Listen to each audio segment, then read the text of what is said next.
Arguments on whether Dr Nandipha Magudumana was deported or extradited from Tanzania will resume come 2 p.m. We're expecting that the Home Affairs Department will lead their arguments. Linda Mnisi has been following developments for us at the Bloemfontein High Court, and he joins us for a debrief of sorts. So, Linda, Magudumana's lawyers argue that indeed this was an extradition. However, on behalf of the South African Police Services, Advocate Neil Snellenberg going as far as saying, well, she hitched a ride to come back to South Africa, telling all and sundry who were within earshot that she wanted to come back to her children.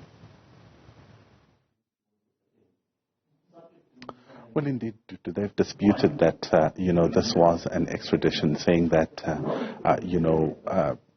this was, in fact, done lawfully, and that, as you rightfully point out, that Dr Nandipha Magudumana had indicated to anyone really she spoke to that she wanted to come back home, to her children. But you'll remember that her lawyers have argued essentially that this was an extradition disguised, as a deportation. And one of the points that they raise is in, the manner in which things were done. If you remember certain statements that were made around, the agreements that were said to take place, even if you go into the documents or the affidavits that have been filed before this court. So they're saying that by the mere use of the word agreement, it suggests that it's no longer a deportation. But they've also gone and looked at, other things. For example, the presence of the police in Tanzania, where, the police in their affidavit said that, it was purely just to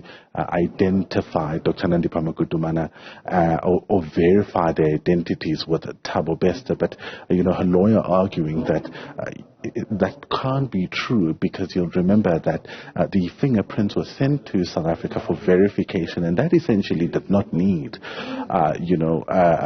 the police to be there. In the affidavit, you'll also remember that the member of the NPA was sent there. They say that, in fact, they wanted to determine whether, this would be a case that would be, they would be able to prosecute. And they're saying, well, South African laws remain in South Africa. They don't go beyond the borders of South Africa, and that is why all of these, things that happened around this particular extradition disguised as a deportation was unlawful. I want us to take a listen to the explanation, that we heard in court around, or the arguments that we heard around the presence of the NPA in Tanzania. Take a listen.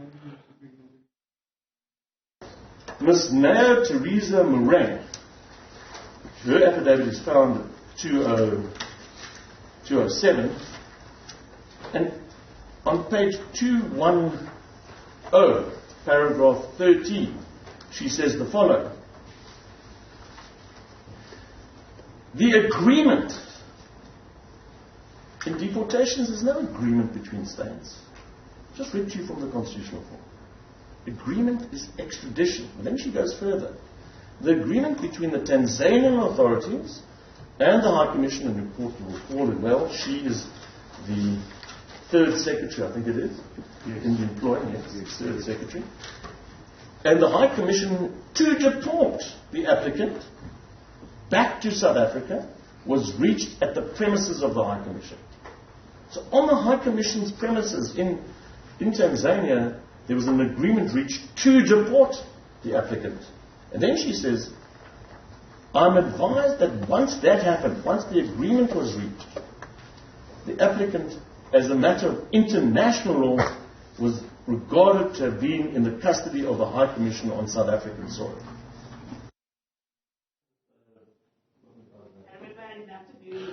Well, that is Advocate Katz is representing, of course, Advocate Katz rather, who's representing Dr Nandipha Magudumana. But obviously the state and the SAPS were quite critical in what could have happened in Tanzania. You'll remember in the papers it was detailed how, because Thabo Bester was regarded as someone who was armed and dangerous, therefore they needed, to leave with the police to go to Tanzania. They also maintained how, they basically had no involvement in the handover of Dr. Nandipha Magudumana. To quote the words that were used directly in the affidavit, they said that the police were mere spectators in that particular process. That, of course, came, into sharp focus, looking, of course, at the role that the police had in Tanzania, which, of course, her legal team says is basically illegal. But they've come out to say that,